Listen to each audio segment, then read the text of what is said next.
अरे दबदबे का तो मजाक तुम्हारा इस शहर ने उड़ाना शुरू कर दिया कि अब दबदबा बचा ही नहीं। सवाल नुमाइंदे का दबदबा ख़त्म होने का नहीं है, नुमाइंदे की वजह से इस शहर का दबदबा ख़त्म हुआ, हमें अफसोस उसका है। मरहबा कलेक्शन, फैशन की दुनिया का भरोसेमंद नाम। ऊंची से ऊंची कंपनियों के कपड़े जैसे रेमंड, अरविंद, सोक्टास, कैडनी, सम्मान, नसीमा, लुथाई, सियाराम, ओसीएम और लेलन जैसे ऊंची कंपनियों के कपड़े मिलने का बाएतमाद मरकज। हमारा पता याद रखिए, Jamhoor high school main road, Malda Chowk, जैतून हजीन मस्जिद के पास, मालेगांव। आज जुमा के रोज़ मालेगांव शहर के मुख्तलिफ इलाकों में यौम जमहूरिया के मौके पर प्रोग्राम हो रहे थे। बड़ी खुशी की बात यह है कि आज समाजवादी पार्टी में बड़ी तादाद में नौजवान शामिल हुए। एक बड़ा हिस्सा जो हसनपुरा के इलाके का था, जो दूसरी पार्टियों से नाराज़ होकर जो सोशल वर्कर थे, उन्होंने महसूस किया कि माजी में कई बरसों से मालेगांव शहर की नुमाइंदगी नहीं हो रही है, और उन्होंने इस बात का एतराफ़ किया कि नुमाइंदगी करने का काम वो निहाली सोच के साथ ही हो सकता है। और उन्होंने ये देखा कि मुसलसल फ़िरका परस्ती के ख़िलाफ़, चाहे वो 12 नवंबर का मामला हो, चाहे गढ़ की यात्रा का मामला हो, या फिर MSG कॉलेज में जो फ़िरका परस्ती का वाक़या हुआ, उसके ख़िलाफ़ आवाज़ उठाने का काम जो है निहाली सोच और निहाली वर्करों ने किया, जिस पर लब्बैक कहते हुए हसनपुरा के इस्माइल पलम्बर और ग्रुप बड़ी तादाद में समाजवादी पार्टी में शामिल हुए। इसी तरह इस्लामपुरे की मशहूर शख्सियत जमालुद्दीन लल्ले साहब के फ़र्जंद अतीकुर रहमान, ये आज समाजवादी पार्टी में अपने दोस्त अहबाब के साथ शामिल हुए।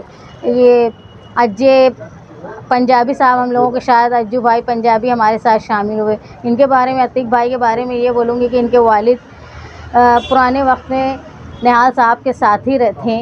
उनके बाद उनका सियासी ताल्लुक़ ख़त्म हो गया था। लेकिन एक बात और ख़ास ये है कि इनकी ननियाल से भी ये जनता दल वाले हैं।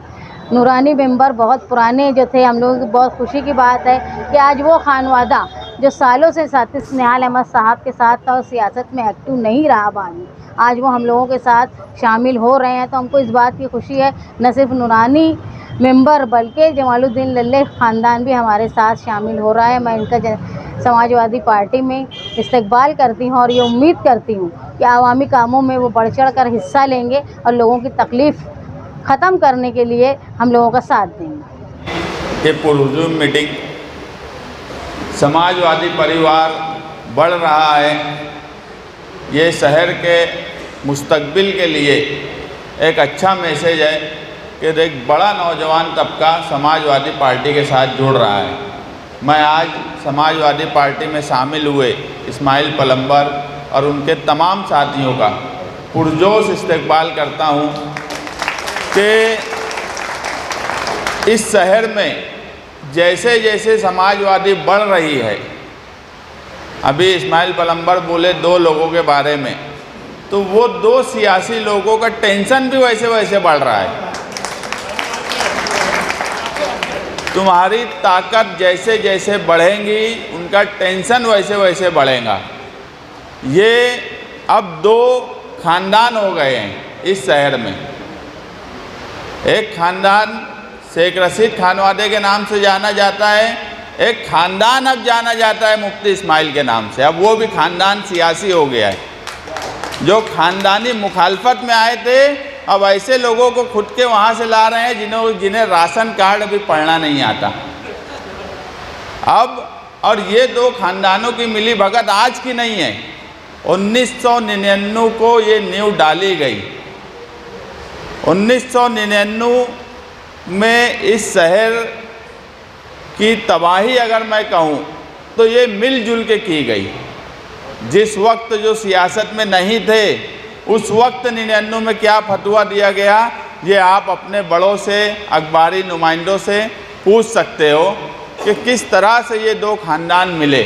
और जब भी इनको लगता है कि इस शहर में निहाली सोच और फ़िक्र की ताकत बढ़ रही है, ये दोनों की जुगलबंदी शुरू हो जाती, इनका आपस में खेल शुरू हो जाता। जब 25 साल होंगे, आने वाले करीब में ही 25 साल होने वाले हैं, इस शहर में इस 2 ख़ानदान का कब्जा रहा और शहर के क्या हालात हो गए। ये 25 साल कोई कम वक्त नहीं है इस शहर में राज करने वालों का। मैं हमेशा बोला कि 25 साल पहले लोग हमारा मुकाबला औरंगाबाद और नासिक से करते थे। भले वो ये बोलते हो कि हम औरंगाबाद और नासिक से पीछे हैं, मगर मुकाबले में हम किसके थे? नासिक के थे, औरंगाबाद के थे, जलगांव के थे। ऐसे शहर के मुकाबले में हम खड़े थे। आज हमारा मुकाबला हमारे ही शहर के आउटर से हो रहा है। हम किसके मुकाबले में आज आकर खड़े हो गए? अब तो कोई तसव्वुर भी नहीं कर सकता कि हम नासिक की बराबरी कर सकते हैं, कि नासिक के पीछे हैं, कि औरंगाबाद से पीछे हैं, कि जलगांव से पीछे हैं। अब तो येवला से भी हमारा मुकाबला नहीं हो सकता। हम हमारे ही शहर से मुकाबले में इतना पिछड़ गए। और ये जो हिस्सा है हसनपुरा और एतराफ़ के जो नौजवान शामिल हुए, ये हिस्सा अगर मैं कहूँ कि तरक्की के लिए तरस रहा है पिछले 25 सालों से, तो इसमें कोई गलत बात नहीं होगी। अगर इक़्तिदार शेख रशीद खानवादे का कारपोरेशन में रहा तो उन्होंने दादा भुसे की गुलामी की। जब इक़्तिदार उनका चला गया तो ये हजरत आ गए उनकी गुलामी करने। मैं हैरान हूँ कि एक आदमी मुसलसल तुम्हारे हक का, तुम्हारा जनरल बजट मुसलसल नदी के उस पार इस्तेमाल कर रहा है, उसके बाद आप लोग उसकी चापलूसी करते हो, उसके बारे में मुखालफत करने के लिए तैयार नहीं हो। मैं हैरान हूँ कि इस तरह की अंधी अकीदत दादा भुसे की हजरत को क्यों हो गई है कि वो अभी 50 करोड़ का टेंडर निकला, उस टेंडर में 30% कारपोरेशन का जनरल बजट, सरकार से हमें 1 रुपया ला के नहीं देते। हमारा जनरल बजट सिर्फ 6.5 करोड़ हमारे हिस्से में दिया गया। इससे पहले 100 करोड़ का जब काम निकला, उस वक्त भी हमने सबसे पहले मुखालफत की थी कि ये गलत हो रहा है। मगर क्यों चापलूसी की जा रही है, क्यों जी हुजूरी की जा रही है, ये बात फ़िलहाल तो समझ में नहीं आ रही है कि इसके पीछे राज क्या है। मगर कोई भी बात बहुत दिनों तक छुपी नहीं रहती। मैं बोला कि ये 2 खानवादा जब से दादा भुसे सियासत में आए, जिसकी शुरुआत ही फ़िरका परस्ती से हुई, फ़िरका परस्ती का चेहरा मोहरा बदला। अब तुमको इस तरह से परेशान किया जा रहा है कि तुम्हारा बजट लेकर उस हिस्से में इस्तेमाल होता और तुम्हारे हिस्से में इस्तेमाल नहीं करने दिया जा रहा। ये भी एक किस्म की फ़िरका परस्ती ही है। मगर इनकी चापलूसी दादा भुसे के साथ बराबर है।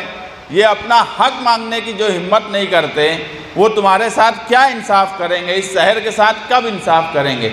जो इस शहर का हक नहीं ले सकते, जो ये तक नहीं बोल सकते कि जो हमारा है कम से कम उतना तो दो। तुम इतने बड़े मिनिस्टर हो, सरकार में हो, तुम खुद हमको कुछ नहीं दे सकते, मगर हमारा जो हिस्सा है वो तो दो। जो इतनी हिम्मत नहीं कर सकता, उनके साथ आने वाले वक्त में ये शहर रहेगा, मैं कतई नहीं मानता।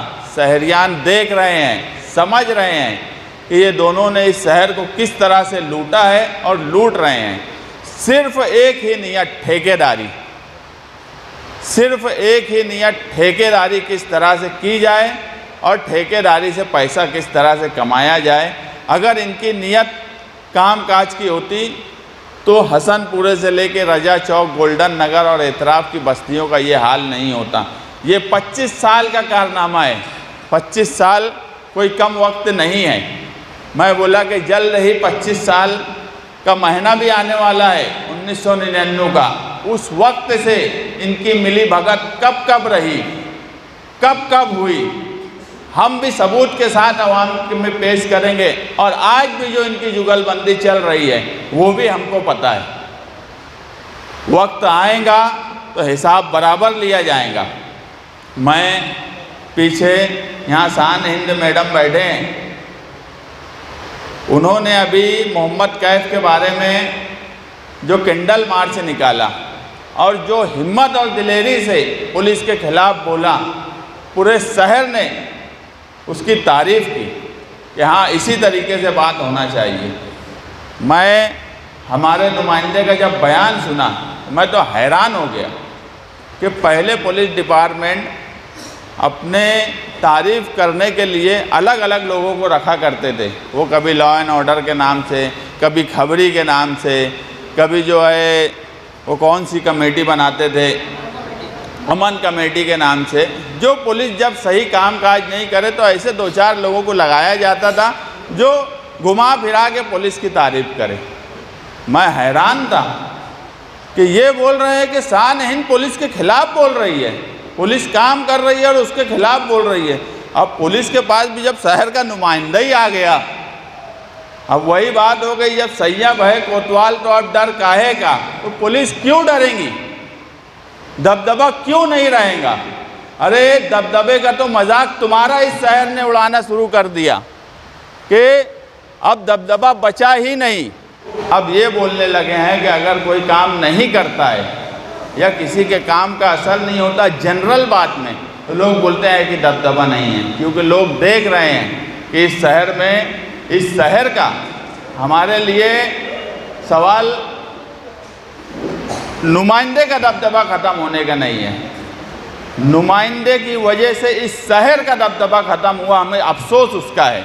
हमें हमेशा से पता है कि इनका कभी दबदबा नहीं रहा, मगर शहर का दबदबा रहता था।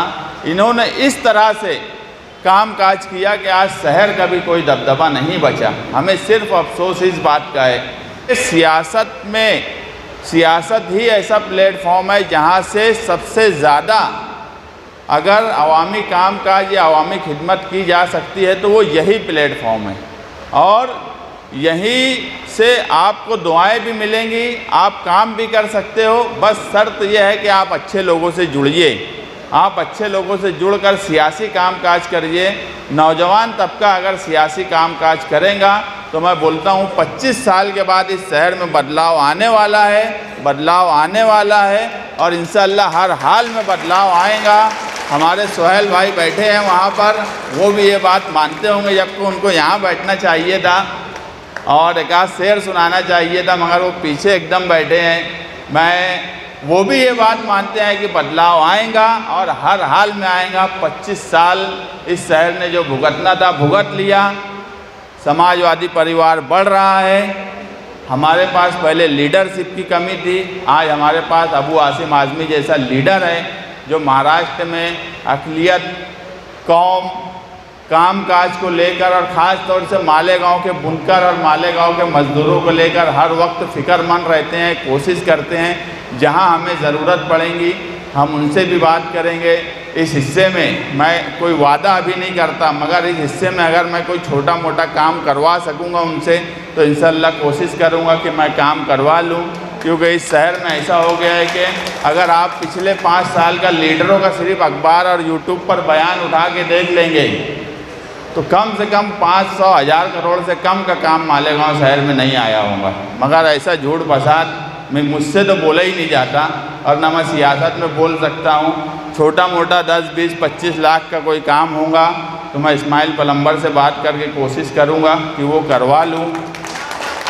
नहीं तो अखबार के वो न्यूज़ भी और यूट्यूब की न्यूज़ भी हम जमा कर रहे हैं कि कितने करोड़ के फंड यहाँ पे बोले गए हैं। जब जो खड़ा होता 10 करोड़ का मंजूर करा लिया, 100 करोड़ का करवा लिया, 500 करोड़ का करवा लिया, 366 का करवा लिया।